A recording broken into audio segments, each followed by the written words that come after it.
Morning everybody, look behind me, look at that beautiful sunrise this morning. What a great reminder of the greatness of who God is. Going to continue in our journey through the book of Proverbs, looking at the subject of anger. We'll be wrapping this up in the next couple of days. But we spoke yesterday about our public testimony, of reminding ourselves of who we are and who we represent. But I think the key to that is reminding yourself of who you are in light of whose you are. When you're a follower of Christ, then we should not be behaving like the world. There should be a new standard of behavior. For us, that's our responsibility. But today I want to remind you of just something else. I want to remind you that responding well to situations that may cause anger can actually be good or have a good result for other people. We call this righteous anger. When I get angry or I get mad on behalf of somebody else who is going through a tough time, and I step in and I help and I'll be able to do something because I'm saying it should not be like that. This person is suffering injustice or pain. And when I get mad and angry with that injustice and that pain, it could be good for that other person. Jesus epitomized this with his journey through his life with lepers, where he stood up for them. With women caught in adultery, he stood up for them. With children, he stood up for them. With the thief on the cross, he stood up for him. Jesus epitomizes the perfection of righteous anger and it being a blessing to the people that are suffering at that particular time. Proverbs 21:15 says this: injustice, the abuse of power, when justice is done, it brings joy to the righteous, but terror to evildoers. It's all about justice. We have a very just and a fair God. A God who gets mad with the injustice and the abuse of power that he sees in the world today, because that's all injustice is. It comes in different shapes and different forms, but it really is just simply the abuse of power.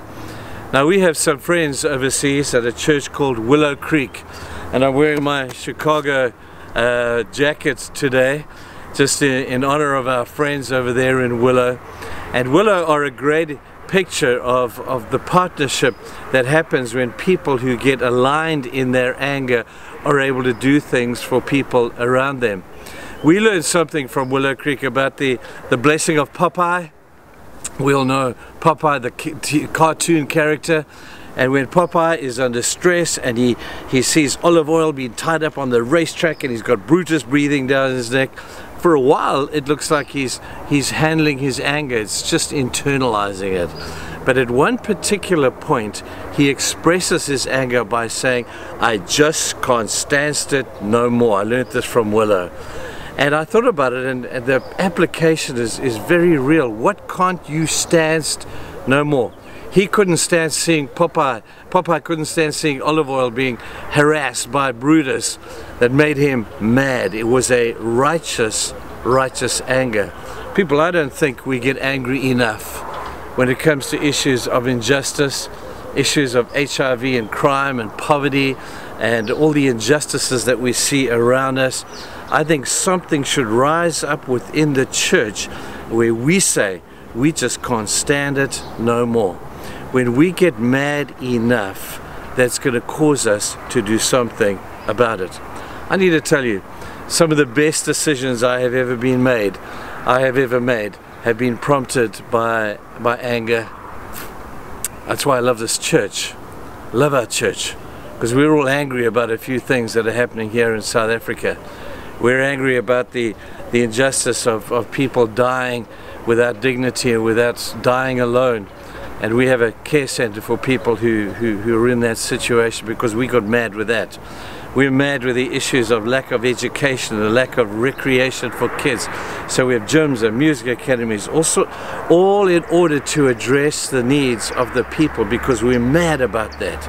We're mad about the fact that children are being dumped on the side of the street, that babies are being abandoned in car parks and at street corners and on rubbish dumps. We're mad with the fact that there is abuse and there is fear amongst the children. We're really angry. We're angry about domestic violence, and we're doing the best we can to be able to do something to address these issues that are really just issues of injustice. You ask, why do you do that? Why would you bother?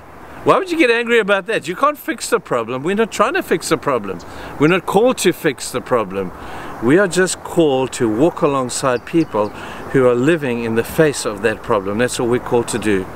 And when we see the injustice of things going around us, that makes us mad.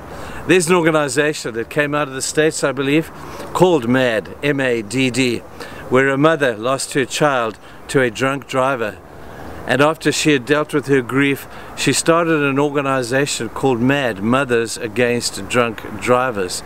And I believe that out of her sadness and her pain, her anger against the injustice of what took place that day has caused the revolution amongst people against drunk driving. It's a formidable force, I've been told. Now that's the power of righteous anger. Where Jesus stood at the temple that day and he saw the people being abused by people who made money out of the people who had to bring sacrifices to the temple, he got mad.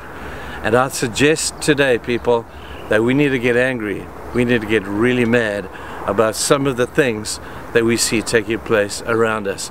It's a righteous anger. Proverbs 21:15 again, I tell you, says, when justice is done, it brings joy to the righteous. I have the happiest job in the world because I love to see justice being done and bringing glory to God and joy to the righteous. I hope that you will align with us as we have aligned with Willow Creek, and we're aligned with an organization that you know is serving the world to address the issues of injustice, because I believe that's what Jesus would want for us to do. Have a great day, guys. Let's go save the world.